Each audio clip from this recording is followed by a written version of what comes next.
Hello friends, மகாநதியில upcoming review பார்க்கலாம். நிவின் என்ன பண்ணுறாருன்னா, காவேரியை கூட்டிகிட்டு வீட்டுக்கு வராங்க. இங்கே வந்துட்டு யமுனாவும் என்ன பண்ணுறாங்கன்னா, எல்லாத்தையும் சொல்லலாம் அப்படின்னு சொல்லி வீட்டுக்கு வராங்க. வீட்டுக்கு வந்துட்டு இந்த மாதிரி விஷயத்தெல்லாம் சொல்லலாமா அப்படின்னு யோசிச்சு பார்த்துட்டு இருக்காங்க. யோசிச்சு பார்த்துட்டு இருக்காங்க. கங்காட்டையும் எல்லா விஷயத்தையும் சொல்கிறாங்க. இந்த மாதிரி காவேரி தப்பாக பேசிகிட்டு இருக்கா, தப்பாக நடந்துகிட்டு இருக்கா, என் புருஷன் இந்த மாதிரி நடந்துகிட்டு இருக்கா அப்படின்னு சொல்லிட்டு இருக்காங்க.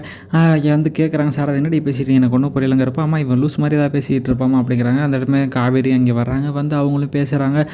இவளும் என் புருஷனும் தப்பாக நடந்துகிட்டு இருக்காங்கம்மா, தவறான இதில் இருக்காங்க அப்படிங்கிற மாதிரி சொல்கிறேன். ஏன்டி சும்மா தேவையில்லாமல் போய் சொல்லிட்டு இருக்கா அப்படின்னு கேட்குறாங்க. உண்மையிலே இந்த மாதிரி தான் பண்ணிகிட்டு இருக்காங்க அப்படின்னு சொல்லி உண்மையிலேயே சத்தியம் பண்ணுறாங்க. அப்பா மேலே சத்தியம் பண்ணுறப்ப அவங்க அம்மா டென்ஷன் ஆகி காவேரியை விட்டு அனுப்புகிற மாதிரி வந்து நினைக்கிறாங்க. ஆஹா, இந்த மாதிரிலாம் நடக்குமா அப்படின்னு சொல்லி வீட்டுக்குள்ளே வராங்க. என்னம்மாச்சு என்ன இதுன்னு கேட்குறப்ப, சும்மா நார்மலாக தான் வந்தேன் அப்படின்னு சொல்கிறாங்க. உன்ட்டு பேசலாமா, உன்ட்டு சொல்லிடலாமா அப்படிங்கிற மாதிரி யோசிச்சுட்டு இருக்காங்க. இங்கிட்ட நிவினும் காவேரியும் வந்துட்டு போய் வெண்ணிலாவை பார்க்குறாங்க. பார்த்து பேசிட்டு சீக்கிரம் குணமாயிடணும், விஜயை சீக்கிரம் கொண்டு வரணும் அப்படிங்கிற மாதிரி பேசி பார்த்துக்கிட்டு இருக்காங்க. அடுத்து சரி வாங்க நிவின் நம்ம கிளம்பலாம் அப்படின்னு சொல்லி வீட்டுக்கு போயிட்டுருக்காங்க.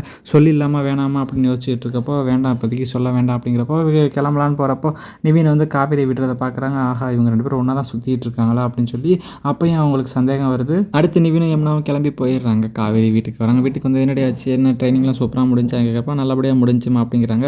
அடுத்து பாட்டிக்கு சந்தேகம் வருது. இவ கர்ப்பமாக இருக்கிற மாதிரி தொட்டு பார்க்குறாங்க. இவ தான் கர்ப்பமாக இருக்க மாதிரி இருக்குது அப்படிங்கிற மாதிரி கங்காட்ட சொல்லிட்டு இருக்காங்க. காவேரி அதெல்லாம் இல்லைன்னு சமாளித்தாலும் பாட்டிக்கு இவன் மேலே சந்தேகம் வந்துடுது. காவேரி ஒருவேளை கர்ப்பமாக இருப்பாள் அப்படிங்கிற மாதிரி சந்தேகம் வருது. ஓகே ஃப்ரெண்ட்ஸ், இந்த வீடியோ பிடிச்சா மறக்காமல் லைக் பண்ணி ஷேர் பண்ணி சப்ஸ்கிரைப் பண்ணிடுங்க. Thank you friends.